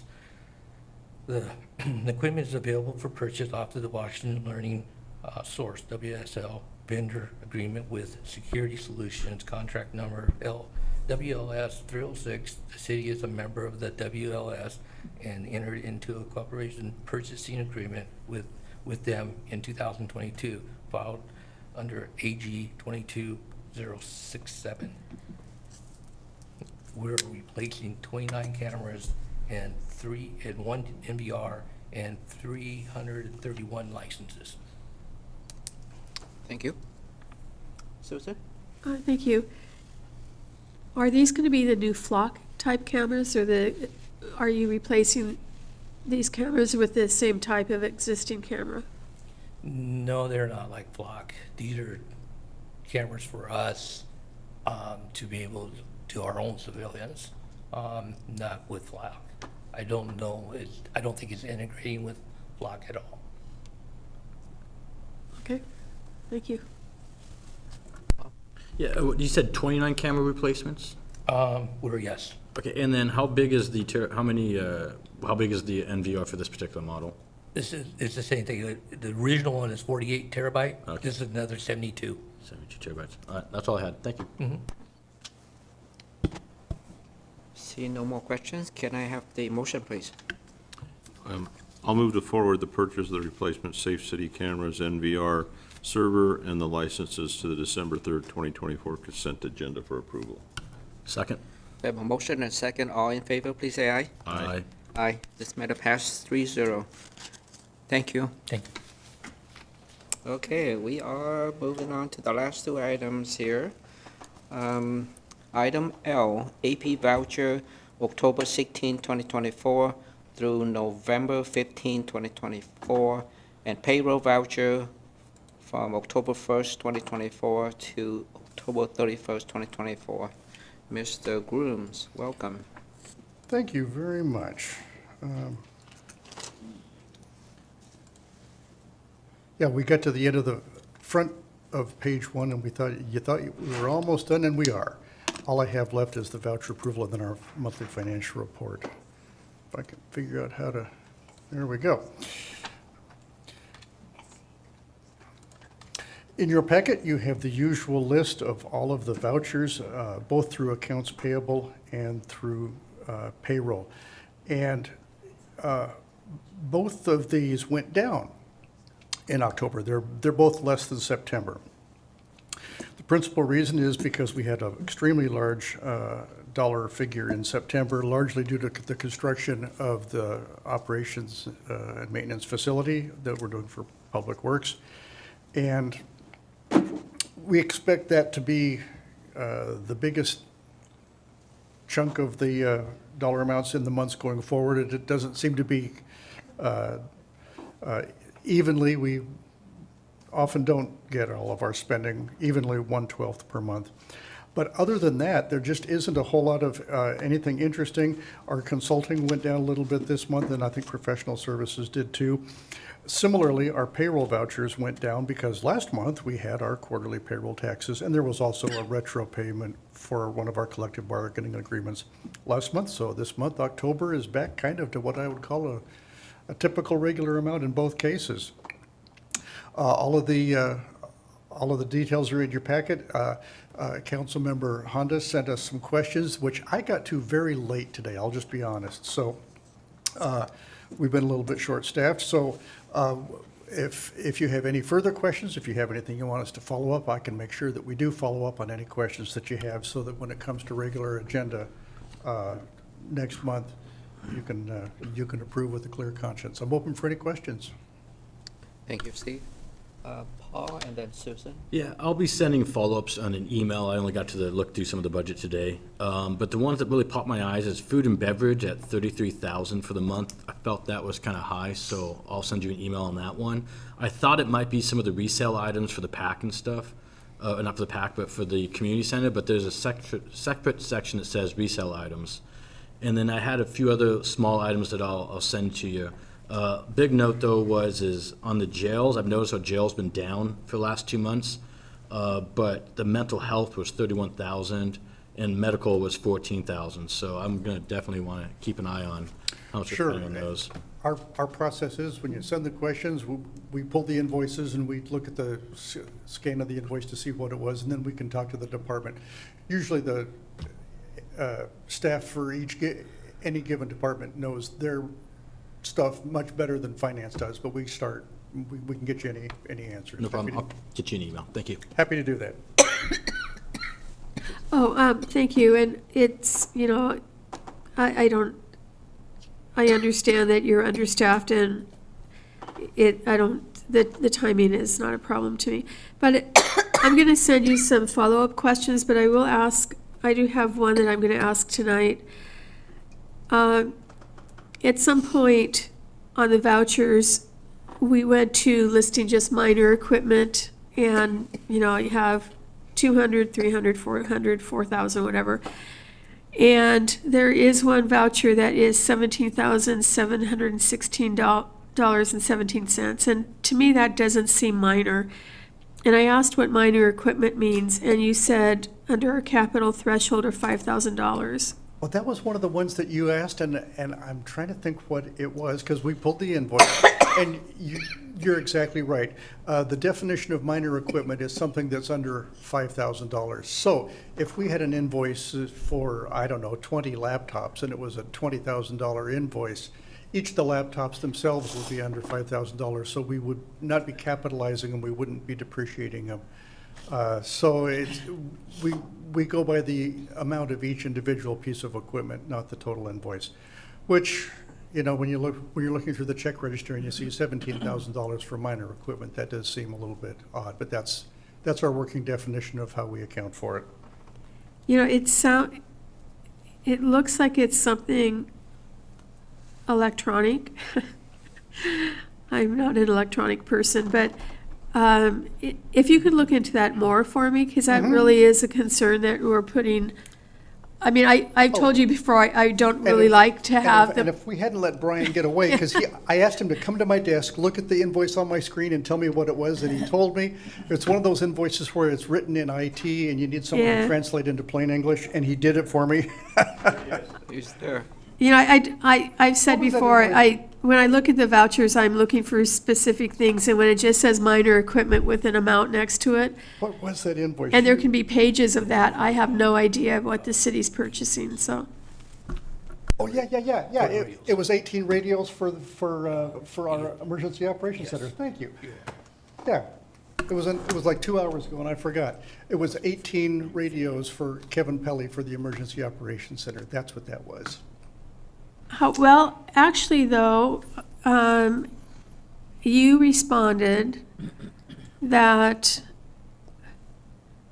I asked about how many laptops were purchased. Oh, you know what? We'll just go over this later because I know you were busy and Oh, there's no excuse. I got to make sure I got to answer the question you're asking. so we'll just go over it later. It's not a big deal, but, Thank you. I apologize. no problem. I appreciate you taking the time to answer my questions. Thank you. Thank you.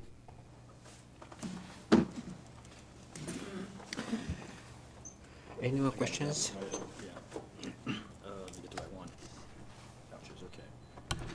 I move to forward the vouchers to the December 3rd, 2024 consent agenda for approval. Second. We have motion and second. All in favor, please say aye. Aye. Aye. This matter passed 3-0. Thank you. Before we move on to the last item, how's your staffing? I mean, I know that you I have are a slide. interviewing. I have a slide in the very next. Oh, okay, It's on- okay, never mind. It's on my last slide. Okay, okay. All right, we are moving on to the last item, monthly financial report. Very good. We are at the tail end of this fiscal year, and my friends on the FEDRAC Finance and Economic Development Committee, I'm not going to see you again until January. Now, this is the last opportunity I have to tell you how this year is looking as we finish. And when we come back in January, that's going to be a little bit early in the year as we start the next year. Some of our revenues don't come in until 2 months later. So we're kind of in this period where we say, well, we've had our last budget amendment, so it better have been sufficient, and all of the departments are managing to budget. And we're going to continue to monitor revenue, but there's not much left for us to course correct. So I thought what I would do, since I'm not going to see you for a couple months, let me just leave you where we see the world around us. I know that we've just approved a budget. We've had a lot of study sessions. We have saturated ourselves with all kind of financial information. Most recently, we got an inflation report from I think it's the Bureau of Labor Statistics, and you can see from that red dotted line, it's been a long time since inflation has been under 2%. In fact, that was January and February of 2021. The inflation seems to have leveled out for about the last, over a year, almost a year and a half, in the range of, 2.5% to 3%. It is just, it hasn't quite come down to 2%, but it looks like it's very steady and reliable. Cumulatively, since that same starting point in time, something that cost $100 back in January of 2021 is up to $120. That's just the environment, and we talked a lot about that as we worked through the budget. Every department head is aware of that as they're managing their budgets. The Federal Reserve just recently has done 2 rate cuts. The first one they did was 0.5%, 50 basis points, and then the second one was 1/4. So cumulatively, they really haven't even brought it down a full percent yet. But the last time we had a cycle, interest rates rose gradually, and then they brought them down just absolutely to zero during that pandemic economic crisis. We don't know exactly what the rate that what the pace of rate cuts that they're going to be bringing forward, but we think that is going to help both inflation and most of all mortgage rates. Boy, my goodness! Whenever we talk about real estate excise tax, we always say, well, what's happening with the interest rates? Now, if this graph here, this goes back 10 years. If I could show you just what's happened in the last year, it's been very little. Rates were constant up there at about 5.5%. But I'd like to give you a glimpse of what we do, what we look at when we do our investing. Because even though the Federal Reserve didn't make hardly any changes, I have tracked the investment environment daily when I come in. We only purchase an investment once a month. One thing matures and I whatever the prevailing rates happen to be, that's the environment where we go to buy a 5-year. So if I look at this whole entire year, back since January, this has been the fluctuation of the interest rates that we earn our money on in the investment world. Now, there was 3 in a row where we saw rates were coming down, and I said the Federal Reserve's going to be dropping rates, so my goodness, our investment revenue off into the future, it's just going to go down. Well, look what happened. The last couple, it's gone up. It's just a roller coaster. It just shows you can't tell because there's more to it than just what the Federal Reserve is doing. There's also political uncertainty. There's market uncertainty. And oh, by the way, I will point out that we just really lucked out when we did our $53 million debt issue. So that's where the 5-year Treasury rates were at the time that we did our last 5 investments. This last month, during October, we had a maturity. Back when we first bought it, it was earning less than 1%, and I was able to reinvest it almost at 4%. So, sales tax revenue, we are still coming in under where we were prior year. The last 9 of 10 months, we are still looking for the economy to improve, and so we will just continue to monitor this. It's just coming in 6% under prior year, and that's just kind of discouraging, but this is how we run a city. We have to make sure that we keep our finger on the pulse of what's going on. Real estate excise tax, we have known that has been down. However, if I could bring your attention to that little green graph on the left, this October compared to the prior October, it came up a little bit. And we've had a couple months where it did that. You know, I will celebrate some small successes and little glimmers of hope, right? So I will share that with you. This is a slide that's got a picture of my staff. Now, there are normally 9 of us. That little green sign under David's picture, I approved him to go on a vacation for 4 months. He's off in China. What was I thinking, giving him 4 months off? Well, I didn't know that Chase and Touch were going to give notice. So, right now, our staff, I mean, you know, there's a management saying, if you're a leader and no one's following you, then you're just out for a walk. Well, I walk around my department, usually there's 8 people reporting to me. This last couple of weeks, I've only had 4. David's been on vacation. Connie, she had a week off. Danielle's been sick. So I want to give credit where credit is due. I don't want to say that we're making excuses that we're shorthanded, but we are making sure that we take care of payroll. We're taking care of our accounts payable. We're logging our daily cash. We're keeping our bank accounts reconciled, and we're getting everything logged into the recorded on and journalized into our system. And when we're short, each one of these people hops over and we do a lot of I wouldn't call it cross coverage. A few days ago, Jen was keying in accounts payable invoices even though she's normally payroll. And she can key in 60 in the time it takes me to key in 20. So I really appreciate my team. We are in the process of recruiting and interviewing to replace Chase and Touch, and I am very thankful that you are not having a FedRec meeting in December. I could use the month off, and when we come back in December, we expect to be able to tell you that we finished the year within budget, and we kept all of the financial processes going. We work well with all the departments across the city. So does that tell you more than you wanted to know about how things are going in the finance department? I just thought I'd make it a little personal. And Jen is obviously filling in tonight because we haven't replaced Touch. So that's my financial report. I hope you can take a couple months off and feel reassured that the city's going to still be in business when we come in back in January. Well, thank you for the update. I like how the report's being modified and updated as we keep going along. I like the progression it's going in.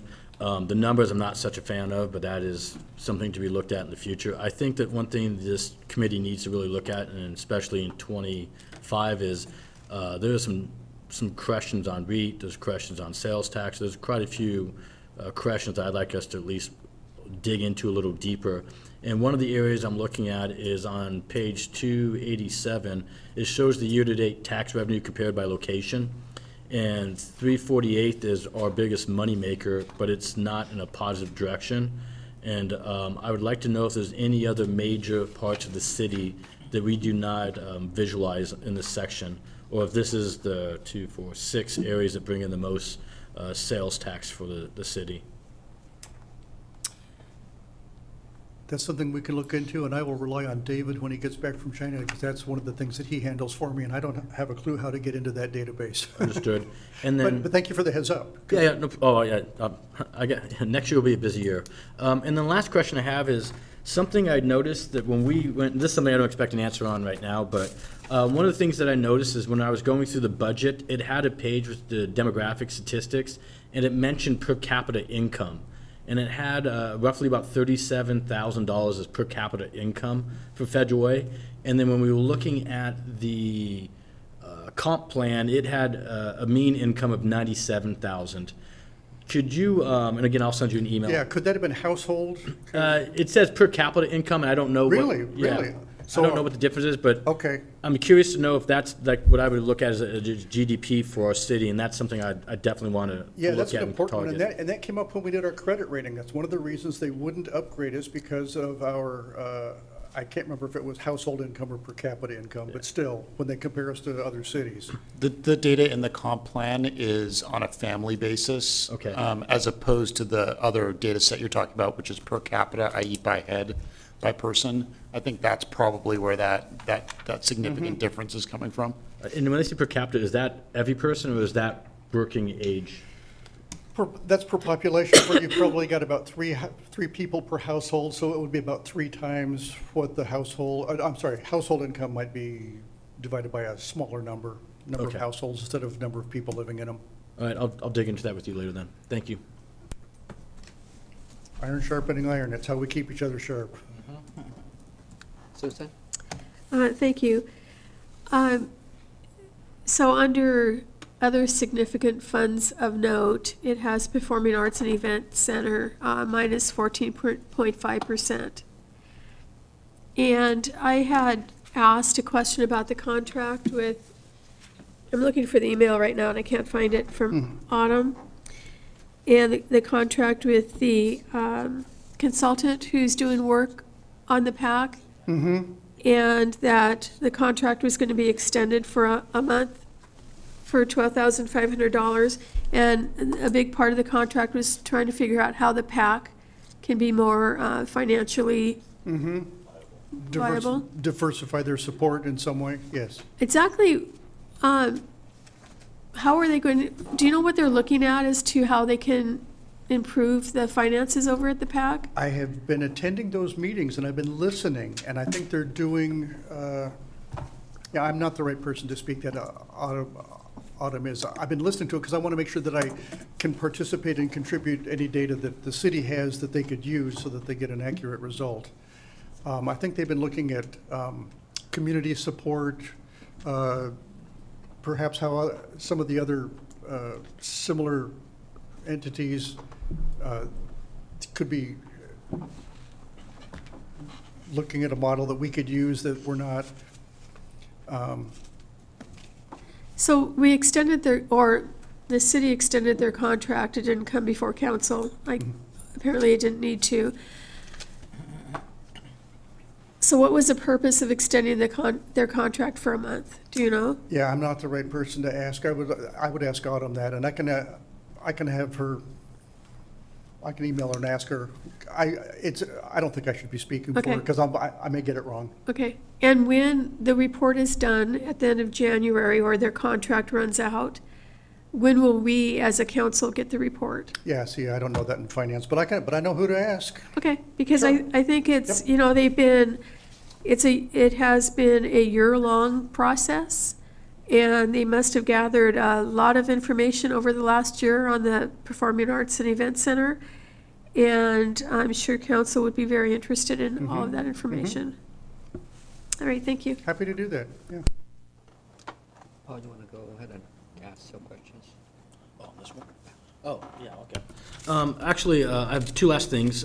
Two things I'd like to see maybe added into this fund. A lot of the times when we're reading through this, and we have a little bit of a deficit in, say, in sales or REIT, a lot of the time it says projected spending and pace of filling police officer position vacancies is how we're able to balance it. I would love to be able to see on here the police department vacancies, like being able to see on a monthly basis where we're sitting at. Could I see that in probably the last 9 months that we have that on there? But I'd love to know like where we're sitting, how many are hired, how many are going into the academy, how many are actually on the force, because that is something that we hear a lot about from a lot of people in the city. And the other one, I don't know how we could do it, but I'd be curious to know on the real estate numbers, like what are sales on real estate? REIT's affected by that. I do know we don't have some bigger buildings going on, but I'd like to know what are, like, how houses are moving. Are we having an increase, a decrease? You know, what's the environment look like, not just REIT, but are we seeing fluctuations in that? I'm looking at the dollars, obviously, and so I would have to check with Chief Wong and ask him about the vacancy and the actual staffing behind the numbers, and I can do that.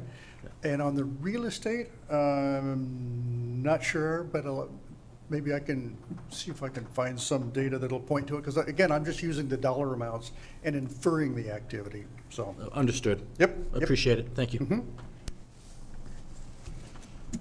Susan? Thank you. So last month, Steve, on the question that Paul just asked, because every month I ask about the police vacancies and how that works with our budget, you mentioned that it was also staff vacancies throughout City Hall. So I've got two.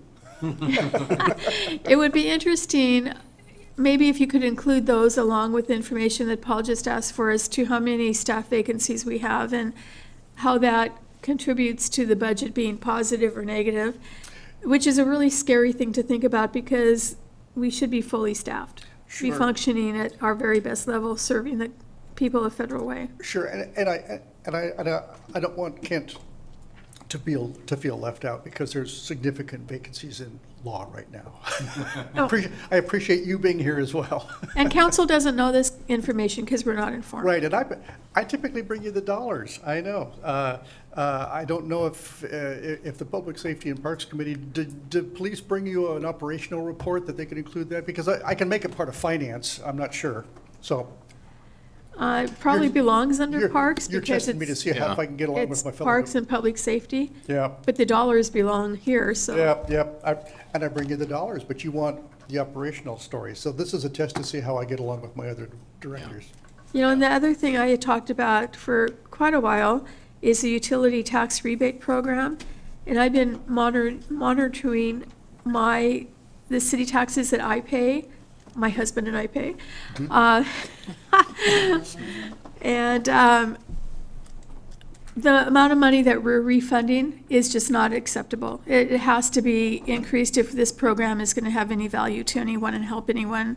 So I would once again ask that the city have an ad hoc committee that we look at this and come up with a new program. I don't know why it has to open on January 1st and close on May 31st.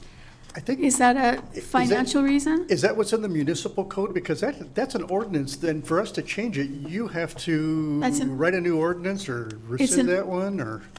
Yeah, how do we get that on some of agenda for you to change that? Maybe we talk to law. Yeah, so if there's council direction to bring some form of an amendment to that section of code, then of course that's something you can do. Or you could direct, or you could obviously talk to the mayor and have the mayor direct staff to draft such an ordinance, probably starting with a study session of what is it currently in there, what, brainstorming ideas of what do we want to change that to. Practically, that probably makes the most sense as a first step, I'd say. I mean, we used to have quite a bit more, until we changed this to make it easier. And making it easier might have worked for the city staff, but it certainly hasn't obviously worked for the people that we're trying to help. So I do think that needs to be changed. Sure, we have the statistics and we have the dollars that we put into the monthly financial report during the months where we're receiving those. So we've certainly got the data and the track record to show any committee, yeah. It may also just be that the communication and the knowledge of the program in the public isn't high enough for it to be useful. So it may not be, again, I'm speculating, but it might not be a code problem. The code might be fine. It might be an outreach problem as well, potentially. So what we did a few years ago, we changed the way people need to report to us to get a rebate, but we also made it $20 for this and $10 for this. Yep. And when I'm tracking the taxes that I pay, the city taxes that I pay, that's way off. So I think we need to look at the amount that we're paying. And as it is, I have to execute on what the municipal code instructs me to, and so that would need to be changed on an ordinance. All right. We agree with you. We really do. Yeah, those numbers you're talking about are written directly into the code, so there's no way for us to get around those until Until we you, change the it. council, change the code. But we do need to study it to come up with a better plan. Yeah, and I'll just, I'll stand on my soapbox for a second and say that frequently writing exact specific numbers into code is problematic for this reason. They also get outdated really quickly, potentially. We thought it would be better. We know now it's not. And we know that if we're going to continue to have this program, which I support, Yep. we need to rework it so that it serves the people we're trying to help. Who knew there was going to be 9% inflation? Exactly. Thank you. Okay, we ready to vote? Yep. All right. I move to forward, let me make sure I get the right one. I move to forward the October 2024 monthly financial report to the December 3rd, 2024 consent agenda for approval. Second. We have a motion and a second. All in favor, please say aye. Aye. Aye. This matter passed 3-0. Thank you. Okay, so as a reminder, we don't have a meeting in the month of December. So our next meeting is going to be on January 28, 2025 at 5 p.m. in this room. And since this is our last meeting of the year, I just want to say that on behalf of this committee and council, thank you to you and your staff for your support and your What's left work of my staff throughout the year. appreciates you. So hopefully, next year will be a better year for us financially. I wish you all a wonderful Thanksgiving. Thank you. Happy Thanksgiving, everyone. Same to you.